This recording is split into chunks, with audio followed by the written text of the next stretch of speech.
Panorama group, जो सोचता है वो करता है। पिछले 48 घंटे में इस देश ने कई ऐसे मोड़ देखे हैं जो आने वाले 2024 के चुनाव की दरवाजे पर खड़ा होकर के खटखटा रहा है।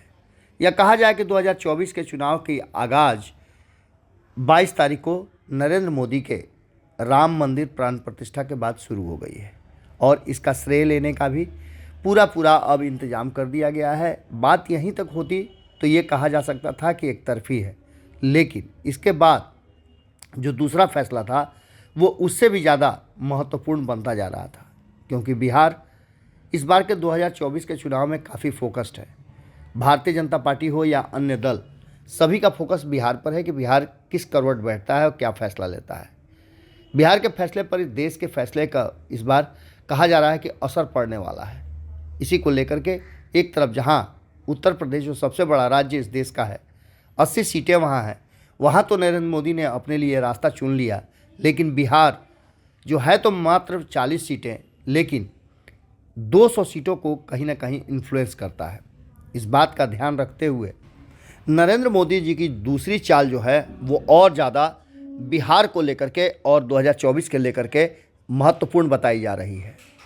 शाम होते होते 23 तारीख को ये फैसला आ गया, जबकि 24 तारीख को कर्पूरी ठाकुर की 100वीं जयंती मनाई जा रही थी और सुबह ही ये घोषणा जब हुई कि कर्पूरी ठाकुर की जयंती भारतीय जनता पार्टी दिल्ली में मनाएगी और बड़े धूमधाम से मनाएगी, उसके बाद से ये चर्चाएं शुरू हो गई। हमारे यहाँ भी असमंजस का माहौल हो गया कि बिहार में तो मना ही रहे हैं, इस बार दिल्ली में मनाने का कारण क्या हो सकता है। इसी बीच में एक खबर आई कि नीतीश कुमार सीधे एक कार्यक्रम के बाद पहुंच जाते हैं राज्यपाल से मिलने और वहां दोनों के बीच में लगभग 1 घंटे से ज़्यादा बातचीत होती है। हालांकि इस बातचीत को बताया जाता है कि सामान्य बातचीत है और प्रशासनिक कामों को लेकर के, सरकार के फैसलों को लेकर के बातचीत होनी थी। इधर विधानमंडल के सत्र की बात भी कही जा रही थी, तो वहीं वीसी की नियुक्ति को लेकर के भी इस पर कहा गया कि मुलाकात का कारण यही था। लेकिन इस बीच में एक चर्चा बहुत ज़बरदस्त छिड़ गई कि नीतीश कुमार जो 1 घंटे से ज़्यादा बैठे, उसमें सिर्फ यही चर्चा हुई या इसके अलावे भी कोई चर्चा हुई। उसके बाद चर्चा इस बात की शुरू हो गई और ख़ास करके जब ये जानकारी मिली शाम होते होते कि भारत रत्न की उपाधि की घोषणा हो चुकी है कर्पूरी ठाकुर को, उसके बाद से लगे समीकरण जुड़ते जुड़ते यहाँ तक पहुँच गए कि आखिर क्या इस बात की जानकारी सुबह नीतीश कुमार को नहीं थी।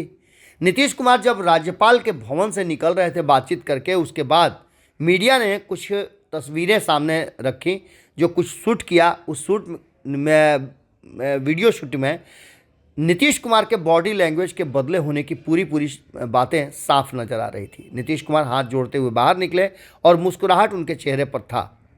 ये बात तभी समझ लेनी चाहिए थे कि बात कुछ बड़ी है।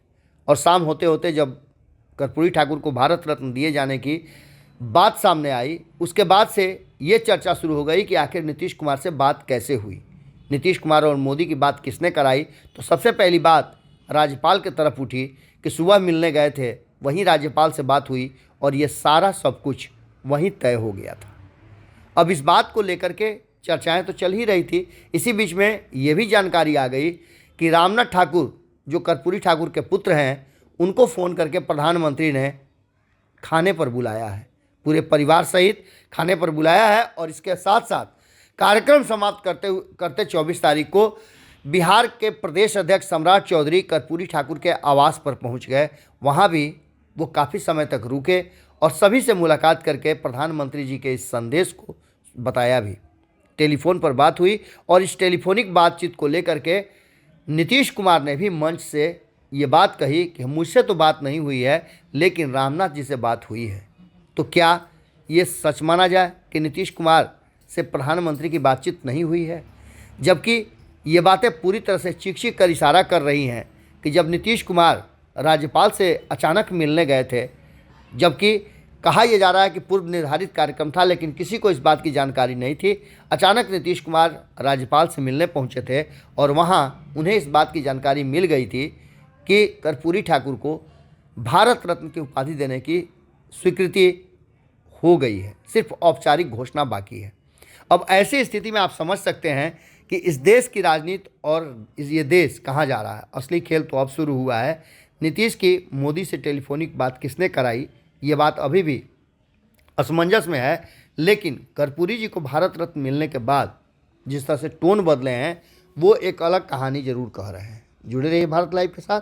बहुत बहुत धन्यवाद। पनोरमा ग्रुप, जो सोचता है वो करता है। अगर ये वीडियो पसंद आई और वह बिहार के राजनीति और बिहारियत से सरोकार रखेनी तो सब्सक्राइब बटन दबा के चैनल के सब्सक्राइब कर ली। ओजे एगो घंटी बा, ओकरा बटन दबा देला से कुल सटीक और मारक खबर रुआ मुफ्त में मिल जाई। अगर रुआ पत्रकारिता के हमनी के नया प्रयोग में सहयोग कर चाहतानी तो ज्वाइन बटन दबा दी। पेटीएम नंबर नोट कर ली 9386816700। धन्यवाद।